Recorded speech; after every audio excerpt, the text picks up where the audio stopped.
یہ دنیا اپنے اندر کوئی لطف کوئی مزہ نہیں رکھتی۔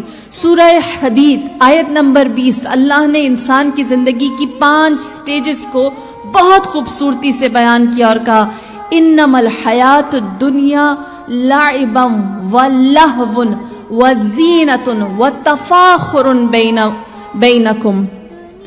دنیا کی جو زندگی ہے یہ ان 5 سٹیجز پر ہے اور ہر 5 سٹیج کو 8 سال میں ڈیوائیڈ کر دیا ہے۔ 40 سال انسان کی زندگی کے بیان کیے ہیں۔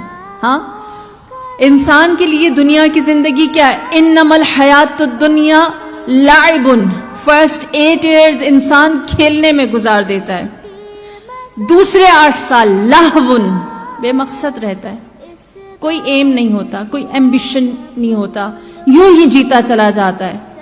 انسان اپنے دوسرے 8 سال یعنی 9 to 16 اسی طرح ضائع کر دیتا ہے، اور پھر تیسرے 8 سال وزینتن، جب اپنے آپ کو خوبصورت بنانا چاہتا ہے، شادی کرتا ہے، گھر بنانے کا سوچتا ہے، وتخافر بینکم۔ اور چوتھی سٹیج انسان کی وہ آتی ہے کہ جب انسان یہ چاہتا ہے کہ وہ اچھی ڈگری حاصل کر کے، اچھا پیسہ بنا کے، اچھی گاڑی لے کر، اچھی سی جگہ پر گھر بنا کر کہے میں نے یہ کیا، میں نے اب وہ کیا، اور دوسروں کو بتائے، اور اپریسیشن وہ ایکسپیکٹ کرتا ہے اس نے جو کچھ اچیو کیا ہوتا ہے۔ یہ آفٹر ایج آف 30 شروع ہو جاتا ہے، 4th ڈیوریشن جب تفاخر شروع ہوتا ہے، انسان تھوڑا اپنی اچیومنٹس کو دوسروں کے ساتھ شیئر کرنا چاہتا ہے۔ اور پھر کہا کہ 32 کے بعد وہ ایج آتی ہے تکاثر فی الاموال والاولاد، جب اس کے بعد اس کی ڈیزائرز شروع ہو جاتی ہیں۔ تکاثر، وہ چاہتا ہے اور زیادہ ہوتا جائے، کیا؟ اموال والاولاد، اس کے مال اور اس کے بچے زیادہ سے زیادہ ہوں۔ پھر وہ جمع کرنا شروع کر دیتا ہے، کھیل بھی چکا ہے، لعب بھی ہو گیا، لہو بھی ہو گیا، چل بھی کر لیا، زینت بھی ہو گئی، اس نے تفاخر بھی حاصل کر لیا، ہر جگہ اس نے اپنی اچیومنٹس کو بتا دیا، اب وہ تکاثر میں آ جاتا ہے۔ اور پھر سورہ حدید آیت نمبر 20 کیا بتاتی ہے؟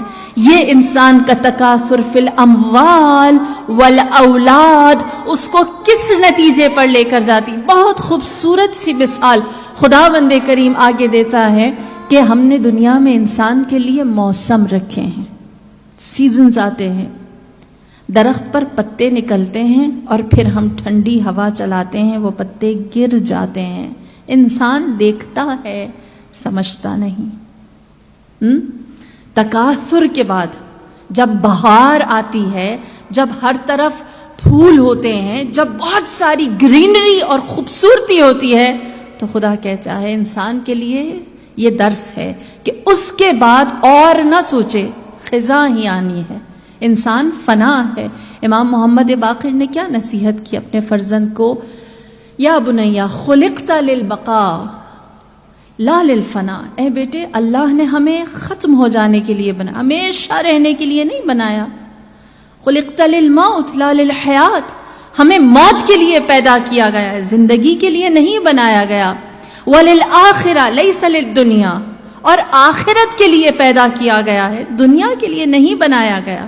انسان اگر یہ سوچ لے یہ تکاثر اسے کوئی بھی فروٹ نہیں دے سکتا، جان جائے گا۔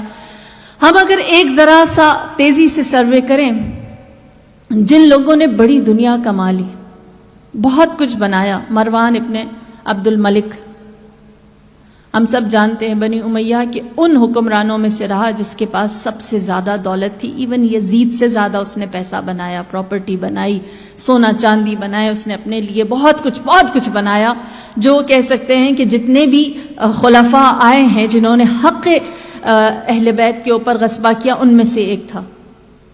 مروان ابن عبد الملک نے جب خوب دولت بنا لی، جتنے بھی رولرز تھے، جتنے بھی گورنرز تھے، جتنے بھی افراد تھے، ان میں سب سے زیادہ دولت والا، جانتے ہیں اس کو اللہ نے زندگی میں کیا انجام دیا؟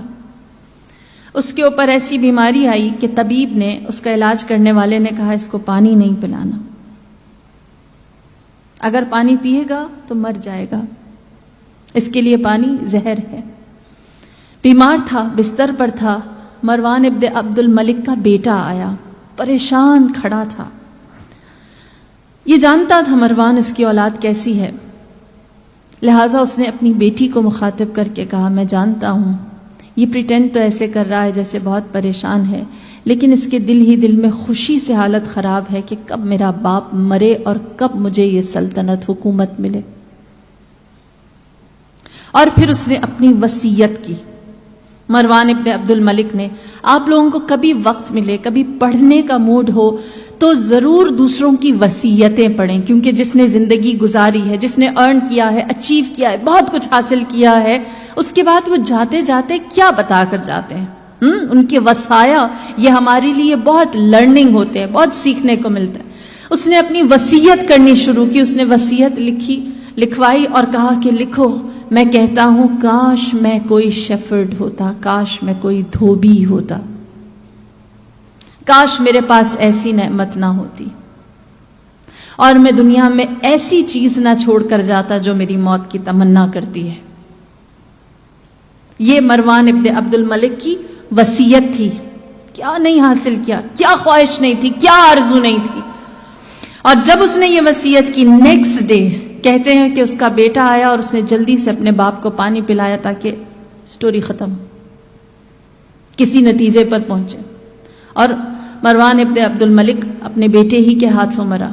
عبداللہ ابن زبیر، آپ سب جانتے ہیں جب جناب مختار ثقفی نے قیام کیا تو اس وقت زبیری خاندان جو بہت زیادہ ایکٹیو تھا، اس کا وہ شخص جس کے بارے میں معاویہ نے یزید کو اپنی وصیت میں یہ لکھا تھا کہ اے یزید، جو بھی تمہارے سامنے آئے اس کے ساتھ تم سیاست کرنا، اس کے ساتھ تم ڈپلومیٹکلی چلنا، لیکن اگر عبداللہ ابن زبیر آئے تو تلوار اٹھانا اور اس کو ٹکڑے ٹکڑے کر دینا، کیونکہ وہ بہت زیادہ چلاک، مکار، کلیور اور سمارٹ ہے۔